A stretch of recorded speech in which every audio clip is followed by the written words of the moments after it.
Jake Bennett, a 32-year-old graphic designer in Austin, Texas, stood at his kitchen counter, slicing limes with a steady hand.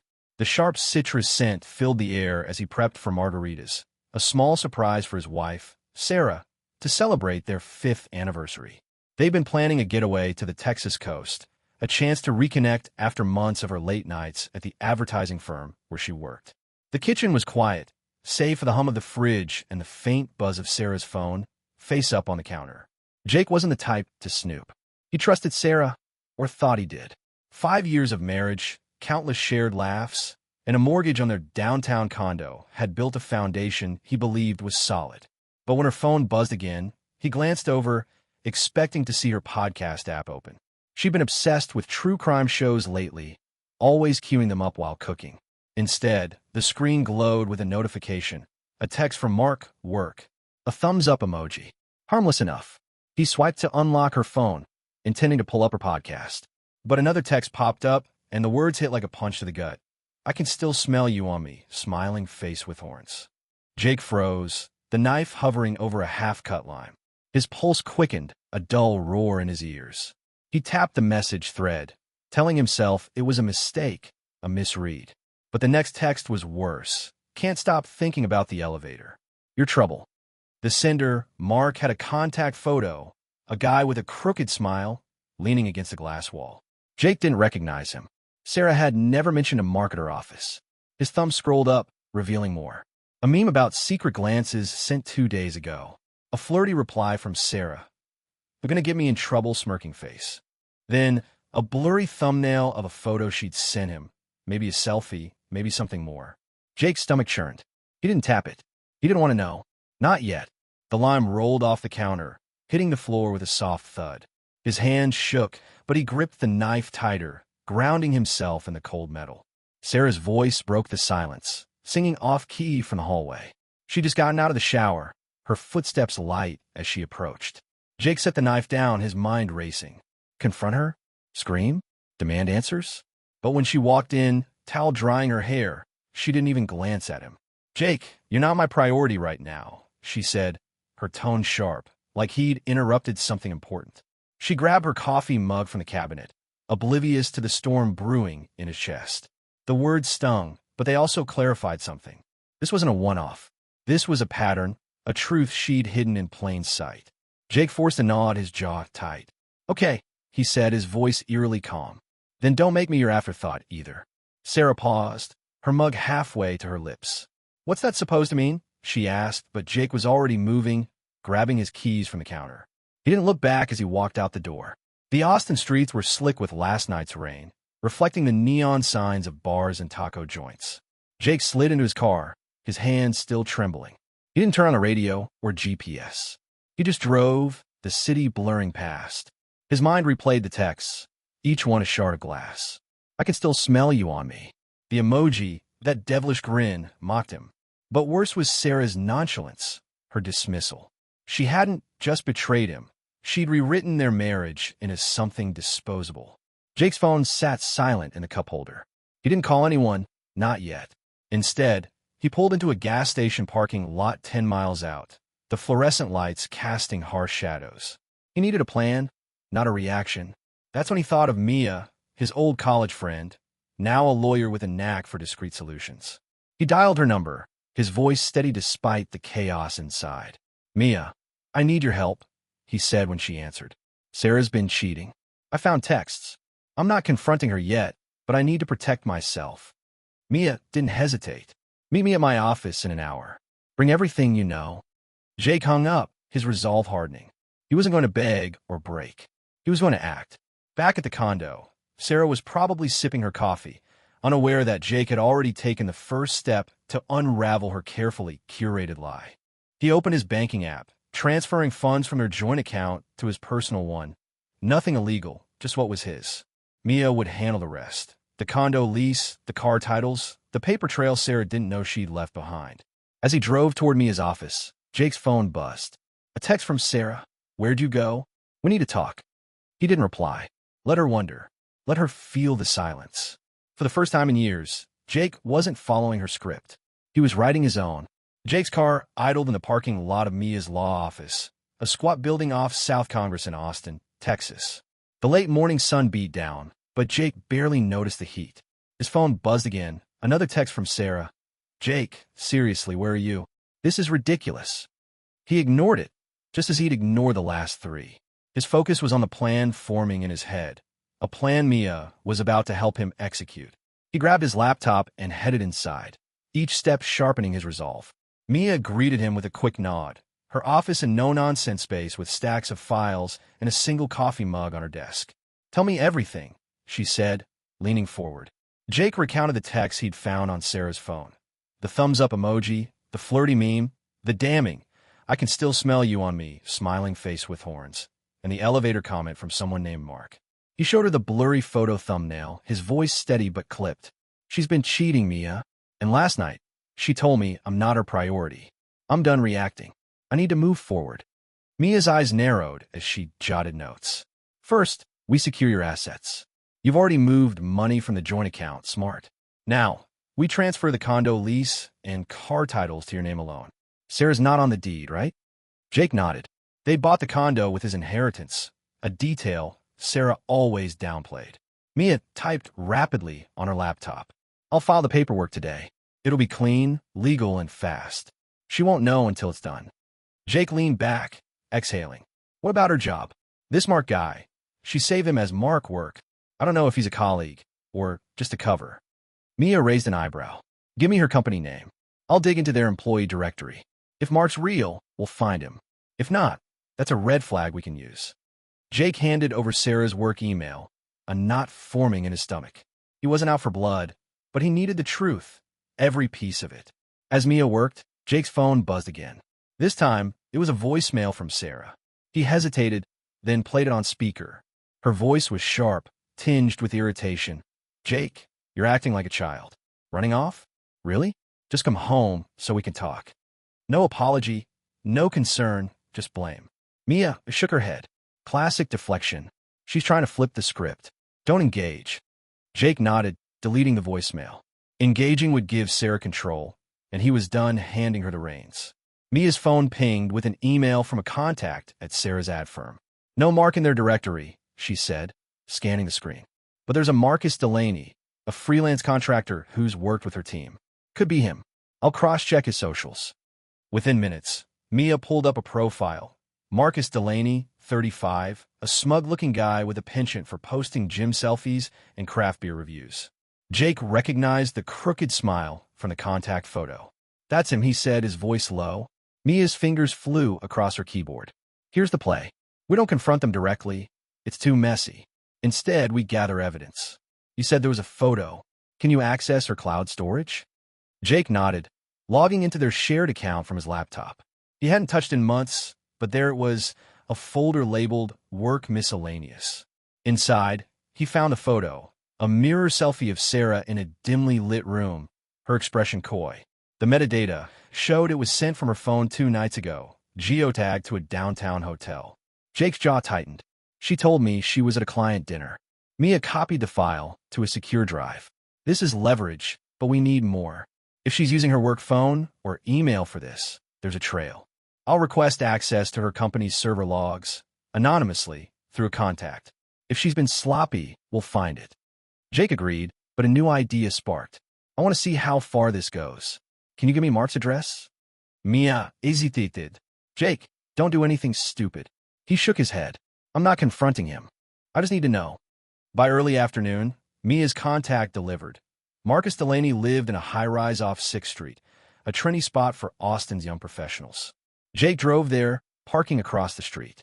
He didn't plan to storm in. He wasn't that guy. Instead, he waited, his phone ready to record. At 6:42 p.m., a rideshare pulled up. Sarah stepped out, her movements confident, almost careless.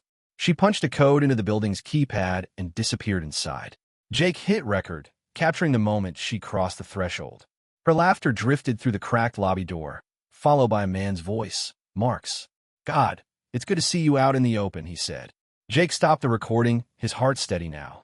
This wasn't about catching them in the act. It was about proof. Proof that Sarah wasn't just cheating. She was building a parallel life. He sent the audio to Mia with a single line. "File this. Back in his car, he drove to a motel on the edge of town, the kind with flickering neon signs and no questions asked. He needed space to think, to plan. Sarah thought she held all the cards, but Jake was about to reshuffle the deck. That night, Mia called with a breakthrough. Found something in Sarah's work email. She filed a complaint 6 months ago against a harassing colleague, a guy who doesn't exist. No record of him in the company. It's a fake, probably a cover in case Mark ever went public. I'm sending an anonymous tip to HR with the document. It'll trigger an audit. Jake leaned against the motel bed, the weight of the day settling in. Do it, he said. Let her own lies catch up to her. As he hung up, another text from Sarah lit up his phone. Jake, this isn't funny. Call me. He didn't. Instead, he opened his banking app, locking the last of their shared accounts. Sarah's world was about to get smaller, and Jake was just getting started. Jake sat in his motel room on the edge of Austin, the faint buzz of traffic filtering through the thin walls. His laptop screen displayed the audio file he'd recorded outside Mark's high-rise. Sarah's laughter, Mark's voice saying, God, it's good to see you out in the open. The evidence was solid, but Jake wasn't aiming for a dramatic showdown. He wanted Sarah's lies to collapse under their own weight, and he was close. His phone buzzed. Sarah again. Jake, this is childish. Just come home. He swiped the notification away, his focus on the plan he'd built with Mia. At 8:30 a.m., Mia called, her voice sharp with urgency. The HR tip landed. I sent the fake complaint Sarah filed about a non-existent colleague. Her company's ethics board is reviewing it now. They're pulling her email logs today. Jake leaned forward, gripping his phone. What about the condo? He asked. Done, Mia replied. You're sole owner. Ethan's ready to show up tomorrow with the lease transfer. Sarah won't know until he's at the door. Jake nodded. Good. Let's keep the pressure on. His next step was to fracture Sarah's alliance with Mark. Using a burner app, Jake sent Mark a 10-second audio clip, the voicemail Sarah accidentally sent him, where she laughed and called Mark temporary, a fun distraction. No text, just a file. Jake powered off the burner phone and slid it into his bag. Mark would hear it soon, and doubt would do the rest. Jake wasn't playing for chaos. He was playing for truth. By midday, Jake drove back to downtown Austin, parking a block from Sarah's ad firm. He didn't plan to go inside, just observe. At 1:15 p.m., Sarah hurried out, phone pressed to her ear, her movements jerky, agitated. Jake snapped a photo, time-stamping it. Her panic meant Mia's tip was working. His phone pinged with a text from Mia. HR found flirty emails between Sarah and Mark on her work account. She's got a meeting at 3 p.m. They're digging deeper. Jake's pulse stayed steady. Sarah's lies were unraveling without him saying a word. He met Mia at a quiet coffee shop off Lamar Boulevard, where she handed him a flash drive. This has it all, she said. The fake complaint, email logs, the photos metadata, and your audio from Mark's place. If you need to escalate legally, you're covered. Jake pocketed the drive. No escalation, he said. I just want her to face what she did. Mia nodded. She will. The audit's expanding to her whole team. Mark's a contractor, so he's under scrutiny too. That evening, Jake upped the stakes. He uploaded the high-rise audio to an anonymous file-sharing site and emailed a link to Sarah's HR with a single line. Review her work phone activity. The file captured Sarah's voice, clear and carefree, laughing about no more sneaking around. If HR matched it to her emails, she'd be trapped. Jake leaned back, his breathing even. This wasn't about revenge. It was about letting Sarah's choices speak for themselves. Sarah's next call came at 7:42 p.m. Jake let it go to voicemail. Her voice was frantic. Jake, what's happening? My boss is asking about some complaint. Did you do this? Call me. He deleted it and texted Mia. It's working. Her reply was instant. Stay out of sight. Ethan hits the condo tomorrow. Jake extended his motel stay, then drove toward the Texas Hill Country, the city's lights fading in his rear view. He needed distance from Sarah's chaos, space to think. The next morning, Ethan called at 9:05 a.m. I'm at the condo, he said. Sarah's here, freaking out. Says it's her place. I showed her the lease transfer. She slammed the door on me. Jake's lips twitched. What did you tell her? He asked. Said to call her ex-husband for answers. Ethan replied. She went quiet after that. Jake thanked him, a strange calm settling in. Sarah was cornered, and he hadn't even raised his voice. By noon, Mia had an update. Mark's gone dark. His socials are private, and he's not responding to Sarah. Your voicemail hit him hard. Jake nodded to himself. The audio he'd sent Mark wasn't just a jab. It was a wedge, splitting their partnership. He opened his laptop, diving into their shared cloud storage one last time. In a folder marked Old Projects, he found a draft email Sarah never sent. A cold plan to manage Mark if he got too attached. It was calculated, manipulative, and perfect for his next move. Jake forwarded the draft to Mia with a note. Send this to HR, anonymous. Let bury her. Mia replied, done. They'll see it by end of day. Jake closed his laptop, his hands steady. Sarah thought she could rewrite their story, but Jake was flipping the script. Her lies were catching up, and he was one step ahead, ready to watch her world shift without ever stepping into the spotlight. Jake woke in his motel room on the edge of the Texas hill country, the early morning quiet broken only by the distant hum of a highway. His phone was silent. No new texts or voicemails from Sarah. The absence felt like a signal. Her panic was growing. He checked his email, finding a brief update from Mia. HR's audit is in full swing. Sarah's been suspended pending investigation. Mark's contract is under review. Jake set the phone down, his mind clear. Sarah's carefully built world was crumbling, and he hadn't needed to say a word. He drove to a small diner off the main road, ordering coffee to clear his head. His laptop sat open, the flash drive Mia gave him plugged in. It held everything. The fake HR complaints Sarah filed against a non-existent colleague, flirty emails with Mark on her work account, the photos metadata from a downtown hotel, and the audio of her laughing at Mark's apartment. Jake wasn't gloating. He was ensuring his exit was clean. He backed up the files to a secure cloud, then deleted his access to their shared storage. No trace, no trail. By 10 a.m., Mia called with more. Sarah's spiraling, she said. She tried calling you from a new number, blocked it. She's posting vague stuff online about betrayal and moving on. Classic deflection. Jake scrolled through Sarah's public social media on his burner phone. Her latest post read, "Some people leave to hurt you. I'm stronger than that." He almost laughed. She was rewriting the narrative, painting herself as the victim. But the comments were sparse. Her friends weren't buying it. Jake's next move was already in motion.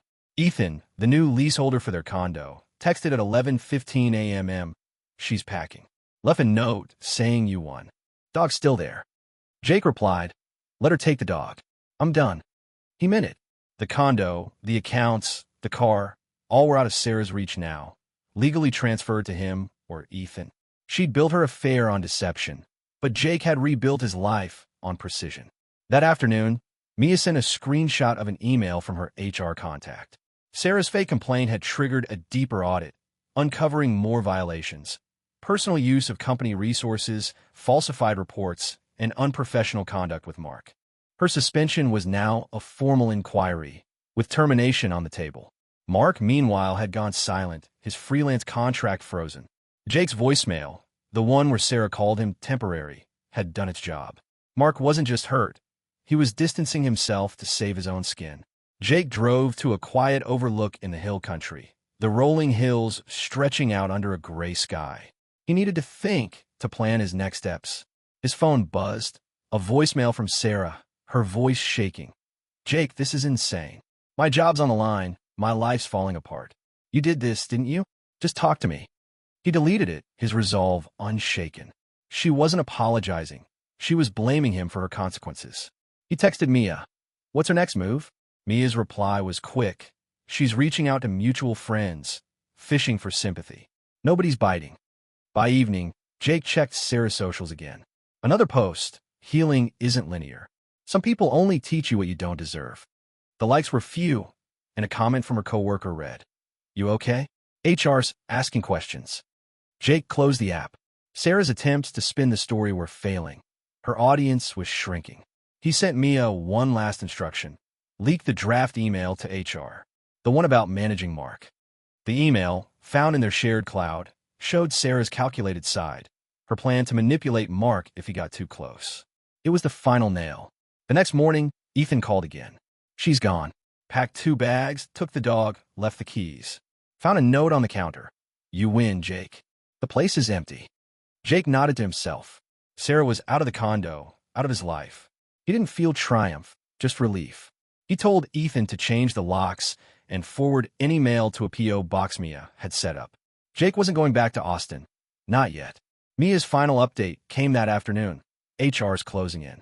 The draft email sealed it. Sarah's facing termination. Mark's contract is canceled. He's blaming her, not you. Jake leaned back, the weight of the past week lifting. Sarah had tried to erase him, to make him the footnote in her story. But Jake had flipped the script, using her own lies against her. He didn't need to confront her. Her choices had done the damage. Jake packed his bag and checked out of the motel, driving deeper into the hill country. He rented a small cabin near Fredericksburg, a temporary base to regroup. His phone was off, his accounts locked, his trail cold. Sarah could post all she wanted, call whoever she knew. It wouldn't reach him. He wasn't hiding. He was moving forward, one deliberate step at a time, while Sarah's house of cards collapsed behind him. Jake's new life began in a small cabin outside Fredericksburg, Texas, nestled in the hill country where the air carried the scent of cedar and quiet. He'd left Austin behind, along with Sarah's chaos. His phone, now on a new number, stayed mostly silent. Only Mia and Ethan had the contact. The cabin was a temporary refuge, a place to rebuild without the weight of betrayal pressing down. Jake wasn't running. He was restarting, and every choice he made now was his own. By the second week, Jake had landed a job at a local bookstore, a cozy spot on Fredericksburg's Main Street. He spent his days shelving novels, ringing up customers, and recommending thrillers to curious tourists. The work was simple, grounding, no emails, no corporate games, just the rhythm of ordinary days. He liked the routine, the way it anchored him. At night, he sketched designs on a second-hand tablet, rediscovering the creative sparks Sarah's lies had dulled. He wasn't erasing the past. He was building over it.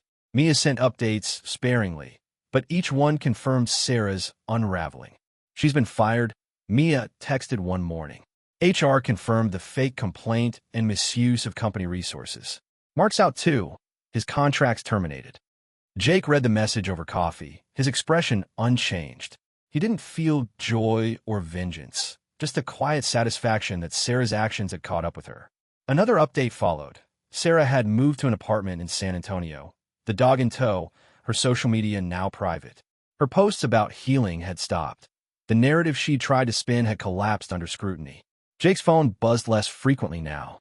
Sarah's last attempt to reach him, a desperate email from a new address, came a week earlier.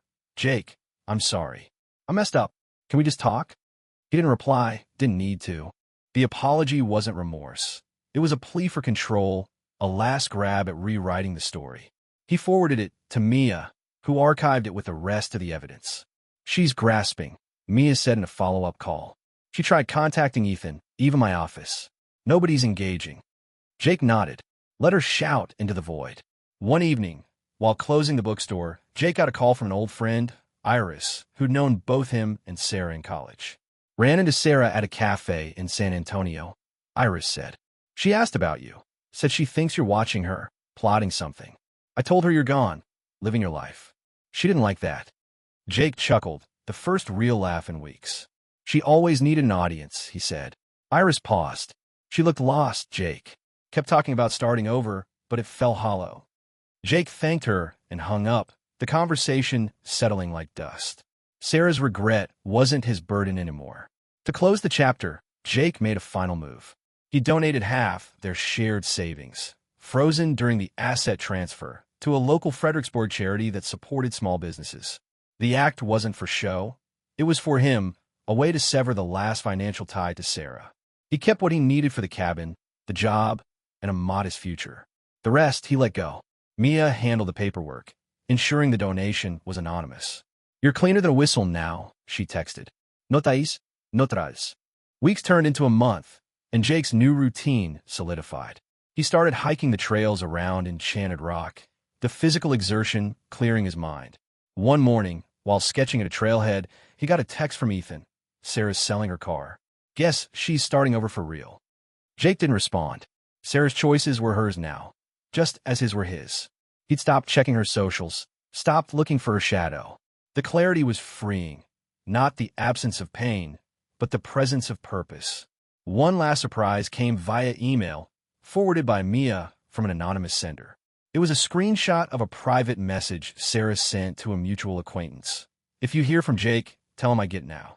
I broke us, but he didn't have to destroy me." The words didn't sting. They confirmed what Jake already knew. Sarah wasn't sorry for the betrayal. She was sorry for the consequences. He deleted the email, his fingers steady. Destruction wasn't his goal. Freedom was. By the end of the month, Jake signed a lease for a small house in Fredericksburg. 2 rooms, a porch, a view of rolling hills. He bought a cheap grill, invited the bookstore owner for burgers, and started a habit of morning coffee with a notebook, jotting ideas for freelance design projects. He wasn't rich or famous, but he was whole. Iris texted one final time. Sarah's gone quiet. Think she's finally letting go. Jake replied with a single word, "Good." The moral wasn't revenge or triumph over Sarah's downfall. It was that Jake had chosen himself, his peace, his path, his truth. Sarah faced her consequences, a lost job, a broken affair, a life stripped of the control she craved.